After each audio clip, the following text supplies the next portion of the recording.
नमस्कार, आप देख रहे हैं पहाड़ टीवी और मैं हूं आपके साथ स्मिता पटवार। चलिए रुक करेंगे उत्तराखंड की तमाम बड़ी खबरों का, लेकिन उससे पहले एक नजर आज की हेडलाइंस पर। आज खुलेंगे बद्रीनाथ धाम के कपाट, एक दिन में 15,000 श्रद्धालु कर सकेंगे दर्शन। बागेश्वर मार्ग से तिलसारी मार्ग पर 30 मीटर में स्टील गार्ड सेतु का निर्माण हुआ पूरा, दूरस्थ क्षेत्र की जनता की राह हुई आसान। अल्मोड़ा की पूनम तिवारी के नेतृत्व में भारत ने डेफ ओलंपिक में जीता गोल्ड। एम्स रोड से नगर निगम और पुलिस ने मिलकर हटाया अतिक्रमण, जाम से मिलेगी मुक्ति। द्वाराहाट की सुरभि रौतेला बनी सेना में लेफ्टिनेंट, क्षेत्र में खुशी की लहर।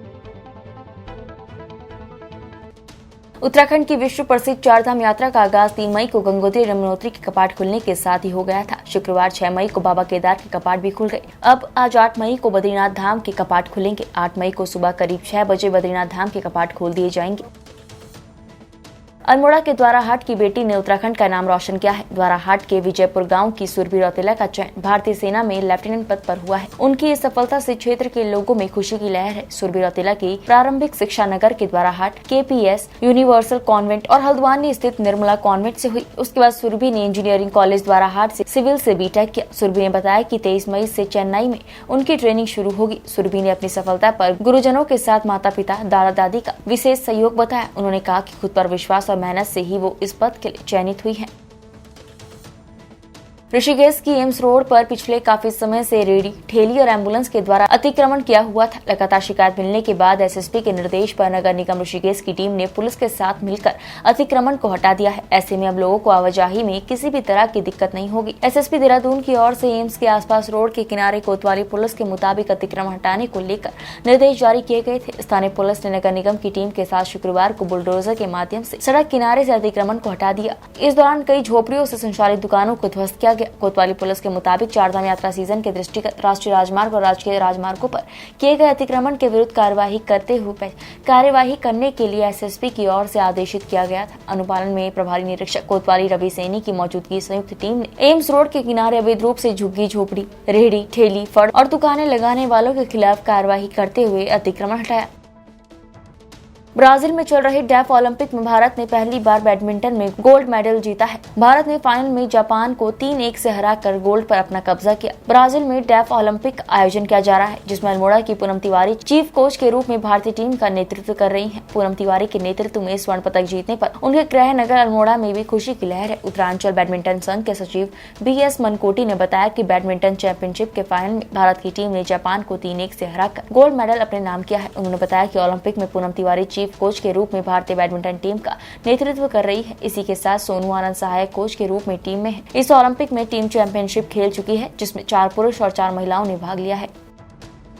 विकासखंड मुंशियारी के दूरस्थ गौरीपार क्षेत्र के बोथी गांव में पानी के लिए ग्रामीण तरस रहे हैं। ग्रामीण दूर दूर से पानी लाकर जैसे तैसे अपना गुजारा चला रहे हैं। बोथी गांव में प्राकृतिक पानी के स्रोत सूखने के कगार पर हैं। कई बार बोथी गांव में पानी की योजना आने के बाद भी अभी तक ग्रामीणों को पानी नसीब नहीं हुआ। वहीं इस बार पानी के लिए योजना आने पर भी अभी तक विभाग द्वारा कार्य शुरू नहीं किया गया है, जिसमें ग्रामीणों में विभाग और ठेकेदार के खिलाफ काफी आक्रोश दिख रहा है। वहीं बोथी गाँव के दीवान सिंह बिस्ट से मिली जानकारी के अनुसार उन्होंने बताया कि गाँव में पानी के लिए योजनाएं तो आती है, मगर ठेकेदार द्वारा खाली टाल मटोल कर पानी का लाइन तो बिछा दिया जाता है, लेकिन उसमें 2-3 दिन पानी के आने के बाद फिर बंद हो जाता है।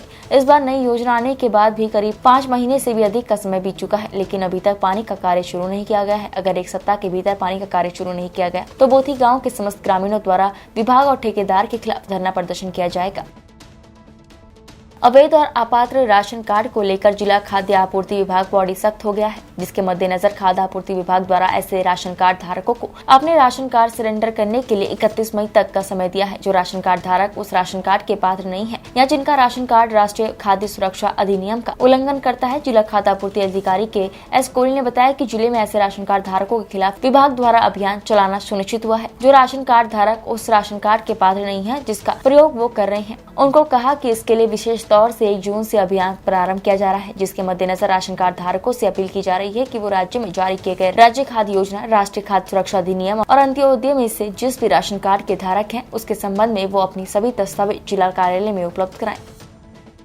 भारत सरकार के द्वारा जो राष्ट्रीय खाद्य सुरक्षा योजना लागू की गई है 2013 से, इसमें एक जनपद को एक फिक्स टारगेट दिया गया है जो कि हमने 100% हमने पूर्ण कर लिया है। प्रत्येक राशन कार्ड और उसकी जितनी यूनिट उसमें है सबका आधार लिंक करते हुए आधार वेरिफिकेशन हो चुका है। और वर्तमान में हमारे पास बहुत सारे लोग अभी ऐसे हैं जो पात्र होने के बावजूद उनका नाम नहीं चल पा रहा है।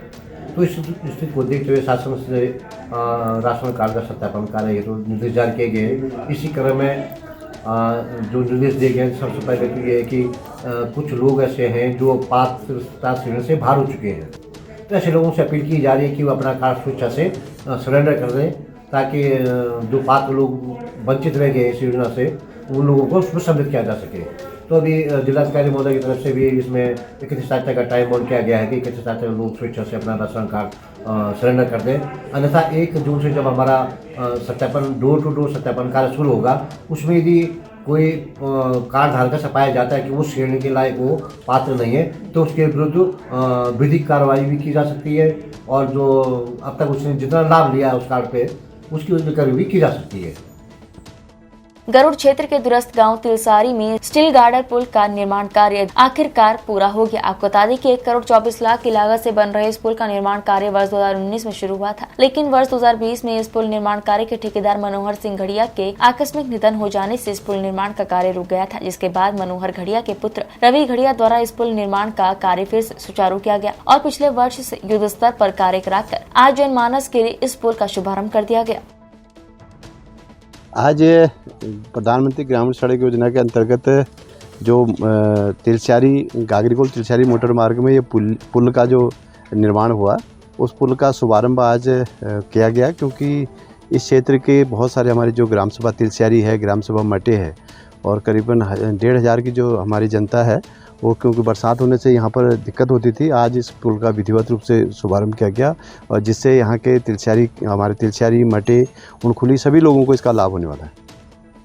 कितने लागत से निर्माण हुआ है सर? 1 करोड़ 24 लाख रुपए की लागत से है। बिटकुल द्वारा इसका निर्माण कराया गया और हमारे स्थानीय ठेकेदार द्वारा इसका बहुत सुंदर इसका निर्माण किया गया। मैं मानता हूँ कि एक इस क्षेत्र के विकास के लिए एक मील का पत्थर साबित हो।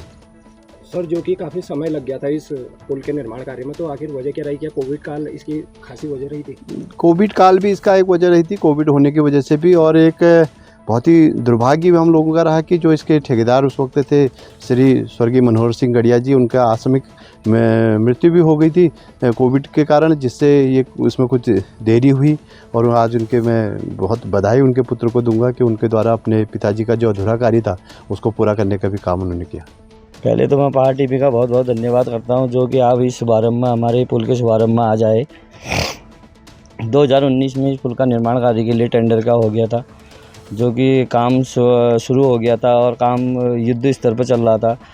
कुछ दिनों बाद एकदम से कोरोना आने की वजह से काम रुक गया और कोरोना में मेरे पापा की अकस्मात मृत्यु होने के कारण काम बंद हो गया। विभाग द्वारा कुछ समय तक क्या कहते हैं डॉक्यूमेंटों के इधर उधर करने में कुछ समय लग गया, जिससे कि विभाग ने फिर हमें इस काम करने के लिए वो कहा कि इस काम को पूरा करें करके। उसके बाद मैंने इस काम को युद्ध स्तर में पूरा किया और आज मैंने पब्लिक के लिए और लोगों के लिए इस पुल को शुभारम्भ कर दिया है, खोल दिया है पुल को जनता के लिए। ये काम शुरू करने के लिए एक चुनौती थी, क्योंकि उनके अचानक मृत्यु होने के कारण मैं ये काम करने में बहुत असमर्थ हो गया था। एक चुनौती बन गई थी मेरे लिए, क्योंकि मैं घर में अकेला पड़ गया था। पूरा जिम्मेदारियां मेरे सर पे आ गई थी और काम की जिम्मेदारी भी आ गई थी और मेरे जितने भी सहयोगी थे, इतने लोग सारे टूट रहे थे। मैंने सबको एक साथ करके इस काम को पूरा किया और सारे उनके काम निपटाए। और मैं चाहता हूँ आगे को भी मैं इन कामों आगे को भी करूँ और उनका मैं बहुत बहुत पापा का अपना वो करता हूँ। उन्हीं की वजह से मैं आज ये काम पूर्ण कर पाया। लक्सर क्षेत्र के नवनियुक्त उप जिला मजिस्ट्रेट रामगोपाल बिनवाल क्षेत्र के तालाबों और राजकीय भूमियों पर अतिक्रमण को लेकर सख्त नजर आ रहे हैं। दरअसल क्षेत्रवासियों की लगातार शिकायतों और अपने भ्रमण के दौरान पाई गई खामियों के साथ साथ अतिक्रमण के मद्देनजर उप जिला मजिस्ट्रेट द्वारा क्षेत्र के तहसीलदार सहित नायब तहसीलदार के अलावा कानूनगो और लेखपालों को तलब कर इस पर निर्धारित समय अवधि के अंदर जवाब मांगा गया है। इतना ही नहीं, लक्सर के उप जिला मजिस्ट्रेट ने तमाम अधिकारियों को सख्त निर्देश देते हुए कहा कि अतिशीघ्र क्षेत्र के तालाबों और सरकारी जमीनों पर हुए अतिक्रमण को चिन्हित कर एक खाका तैयार किया जाए। साथ ही उन्होंने एक अतिक्रमण मुक्त अभियान चलाकर इसे जल्द अंजाम दिए जाने के निर्देश भी दिए। मेरे द्वारा 1-2 दिन पहले विजिट किया गया था कई ग्रामों का, तो कई जगह पब्लिक के द्वारा भी शिकायत की गई और मेरे संज्ञान में भी आया कि जो यहाँ पर जोगड़ है, तालाब है, या जो सरकारी लैंड है उस पर अतिक्रमण किया जा रहा है या पूर्व से किया गया है, उसका संज्ञान लेते हुए आज मैंने सभी राजस्व उप निरीक्षक तहसीलदार नायब तहसीलदार को बुला करके डायरेक्शन दिए है कि जो इस प्रकार का जो अतिक्रमण है उसको तत्काल चिन्हित करें, और चिन्हित करने के बाद लगभग एक पक्ष के अंदर या एक माह के अंदर हम इस अतिक्रमण को एक सिरे से प्रारंभ करते हुए हटाने की भी कार्रवाई करेंगे, जो भी अतिक्रमण इस प्रकार की 132 भूमि पर पाया जाता है। खटीमा विधानसभा के 22 पुल छठ मैया पूजा घाट पर बगुलिया मेला घाट बंगाली करौली के ग्रामीणों ने मुख्यमंत्री पुष्कर सिंह धामी को जल समाधि देकर अफसोस व्यक्त किया कि वो खटीमा विधानसभा क्षेत्र से ग्रामीणों की पूरी श्रद्धा समर्पित करने के बावजूद भी नहीं जीत पाए, और साथ ही ग्रामीणों ने मुख्यमंत्री धामी से यह आग्रह किया कि वो हमारे क्षेत्र के विकास को आप निरंतर सुचारू रखने की कृपा करेंगे। लोगों ने अपने क्षेत्र की समस्याओं को जल समाधि देकर मुख्यमंत्री के समक्ष रखने का प्रयास किया। गांव के ग्रामीण लोग हैं, सिसैया, बंडा, बगुलिया, खिलड़िया और मेला घाट के इन लोगों को द्वारा जो माननीय मुख्यमंत्री जी के जो आगामी जो विधानसभा चुनाव उसमें हार का इससे शुभ होकर इनको तो पश्चाताप के रूप में एक सांकेतिक जल समाधि ली जा रही है। यहाँ हमारे प्रशासन और पुलिस द्वारा उसका इंतजाम किए गए, और ये हम प्रयास करें कि माननीय मुख्यमंत्री से इनकी वार्ता करवा लें।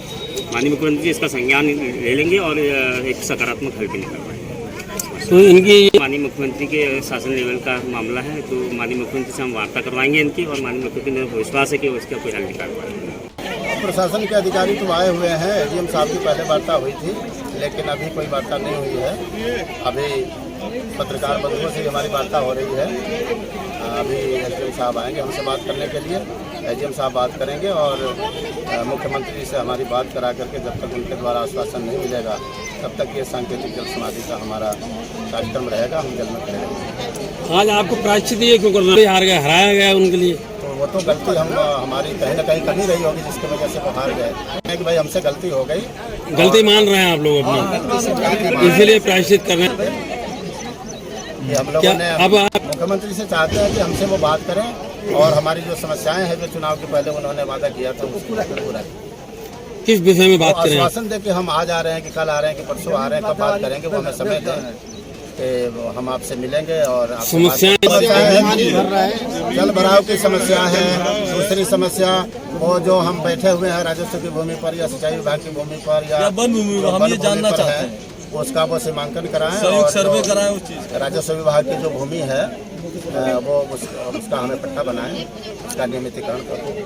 काफी हाँ, निराकरण के लिए तो मांग पत्र नहीं, पहले हमारे धामी जी कम करा देते थे, पानी कम हो जाता था, हमारी फसलें बर्बाद नहीं होती थी, लेकिन इस बार वो फसलें ज़्यादा बर्बाद हुई, बहुत ज़्यादा पानी भर गया। नहीं, अब जो भी कारण रहा हो, लेकिन हम जब परेशान होंगे तो हम तो अपने मुख्यमंत्री से ही तो अरदास करेंगे कि भाई हमारी ये समस्या है उसका समाधान करें। ठीक है, किस कारण से होगा अब ये प्रशासन या जो भी हमें मुख्यमंत्री जी से बात करके हमें आश्वासन दे,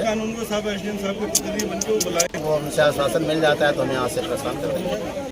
देहरादून सेलाकुई की रहने वाली स्नेहा सेमवाल आत्महत्या करने के लिए मजबूर है। दरअसल मामला घरेलू उत्पीड़न का है। स्नेहा ने बताया कि उनके पति सेलाकुई में एक दवाई की कंपनी में काम करते थे, लेकिन कंपनी ने उन पर ऐसा मानसिक दबाव बनाया कि उन्होंने आत्महत्या कर ली और कंपनी के जिम्मेदार लोगों के नाम भी सुसाइड नोट में लिखे थे। वर्तमान में ये मामला न्यायालय में लंबित है। वहीं अब स्नेहा ने आरोप लगाया कि उनके ससुर डॉक्टर गोविंद प्रसाद सेमवाल, सास कुसुम सेमवाल और ननद डॉक्टर प्रिया सेमवाल उन पर मानसिक दबाव बना रही है। वहीं उन्हें बेदखल करने और मकान खाली करने तक का दबाव बना रहे हैं। ऐसे में स्नेहा ने बताया कि उनके सामने 2 बच्चों के भरण पोषण की भी समस्या बनी हुई है। स्नेहा ने बताया कि एक तरफ पति की मौत के बाद आजीविका का संकट बना हुआ है, वहीं अब आए दिन सास ससुर मानसिक दबाव बना रहे हैं। स्नेहा का कहना है कि सास ससुर उन्हें आत्महत्या के लिए विवश कर रहे हैं। उन्होंने इस मामले में पुलिस प्रशासन से भी मदद की गुहार लगाई है। मेरे पति प्राइवेट जॉब करते थे, प्राइवेट कंपनी में, अप्लाइड कम्युनिकेशन सेलाकुई। सुसाइड के बाद मामला न्यायालय में है और मुझे यकीन है न्यायालय पालिका पे कि फेवर में आएगा मेरे सारी चीज़ें। बट मैं अपने घरेलू उत्पीड़न से बहुत ज़्यादा परेशान हूँ। मेरे एक तरफ मेरे पति सडनली ऐसे हो गया मेरे साथ कि सब कुछ ख़त्म हो गया, और दूसरी तरफ मेरे सास ससुर ने मेरा बहुत शोषण करना शुरू कर दिया। मुझे नोटिस पे नोटिस, घर खाली कर। उनका बहुत मेरे बच्चों के प्रति कर्तव्य था, उन्होंने कुछ नहीं निभाया और उल्टा मुझे घर से बेदखल करने के लिए बार नोटिस भेजे। मैं अभी बच्चों को कैसे पालूं, दोनों तरफ से मैं परेशान हूँ। मैं बस ये पूछना चाहती हूँ समाज से कि बेटियों के लिए दो तरफा वो क्यों है, बहू बेटी जैसी क्यों नहीं होती। अपनी बेटियाँ इतनी प्यारी होती हैं, बहुओं के साथ इतना अन्याय क्यों करते हैं। किसी को भी जाना कोई अपने हाथ में तो होता नहीं है, कोई भी कभी भी जा सकता है, लेकिन उस चीज़ का भी इल्ज़ाम मेरे ऊपर लगाया जा रहा है कि मतलब मैंने ऐसा किया। कोई बीवी ऐसा कैसे कर सकती है। समाज में मुझे फालतू का बदनाम किया जा रहा है, मेरा सपोर्ट करने के बजाय मुझे उत्पीड़ित किया जा रहा है। मेरे बच्चों के साथ बोल रहे हैं, छोटे छोटे बच्चों के साथ घर से निकलो, मैं कहाँ जाऊँ अपने बच्चों को लेके। वो किराया आता है, लेकिन मेरी सास ससुर का कहना है मकान मेरे नाम पे, हमारे नाम पे है, तो ये किराया भी हमें मिले। मैं उस किराए से अपने बच्चों को पाल रही हूँ, वो भी वो नहीं देख पा रहे हैं। मुझे पता नहीं क्यों वो इतना ज़्यादा परेशान कर रहे हैं कि मैं मर जाऊँ अपने बच्चों के साथ में। मेरे पति ने तो ऐसा कदम उठा लिया, पर मैं इन बच्चों को पालने के लिए विवश हूँ, मैं मर भी नहीं सकती हूँ। एक वीडियो सोशल मीडिया पर तेजी से वायरल हो रहा है, जिसमें पुलिसकर्मी खुद कह रहा है, मैंने बस क्वार्टर पिया है और ड्यूटी कर रहा हूं। 4 धाम यात्रा पर आ रहे लोगों ने बड़े आरोप पुलिस पर लगाते हुए कहा है कि उनके साथ देहरादून, ऋषिकेश से लेकर धाम तक पुलिस वाले डरा धमका कर जबरन वसूली कर रहे हैं। आपको बता दें कि उत्तरकाशी बड़कोट पुलिस के एक जवान का शराब पीकर यात्रियों को रोकने का वीडियो सोशल मीडिया में वायरल हो रहा है। वीडियो में ये पुलिसकर्मी शराब पीने की बात कबूलता सुनाई दे रहा है। वहीं यात्रियों का आरोप है कि उन्हें बेवजह रोककर एंट्री के नाम पर 100 रुपए इस पुलिसकर्मी ने मांगे। वीडियो बड़कोट स्थित लक्ष्मी नारायण मंदिर बैंड के पास रात करीब 12:30 बजे का बताया जा रहा है। यात्रियों के बार बार रिक्वेस्ट करने के बावजूद वर्दीधारी जवान उन्हें रोकता है। जब यमुनोत्री धाम की यात्रा से लौटे यात्री रात्रि विश्राम के लिए होटल जा रहे थे, महिला यात्रियों ने गुहार लगाई, लेकिन जवान पैसों की मांग पर अड़ा रहा।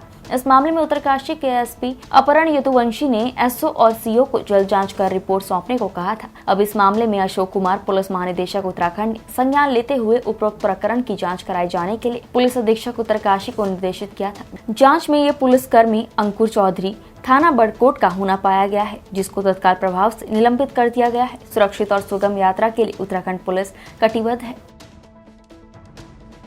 क्वार्टर पी रखा, अपनी ड्यूटी पे खड़ा हूँ मैं। नहीं, अभी 12:30 बज के गए अंकल, आपको समझना चाहिए। किस बात का 100 रुपए मांग रहे हैं सर आपके? सर जी आप देखो, आपके लोगों ने ना 2 जगह से ना ट्रैफिक छुड़ाया है। सुबह जाते टाइम पे भी जाम था। ये मेरी मम्मी है, ये बीमार है, अगर इसको यहाँ पे कुछ हो गया तो आप लोग जिम्मेदारी ले रहे हो, तो हम लोग यहाँ पे खड़े। सामने जिम्मेदारी नहीं, उसको चलने नहीं हो रहा है कब से। सामने हॉस्पिटल तो मतलब आप जिम्मेदारी ले रहे हो ना दारू पीने के बाद? ठीक है। अरे कौन सी दारू पी रखी? आपने खुद बोला कि आप दारू पिए, कोई जरूरत। उत्तराखंड की तमाम बड़ी खबरों में फिलहाल इतना ही। बाकी खबरों के लिए देखते रहिए पहाड़ टीवी। नमस्कार।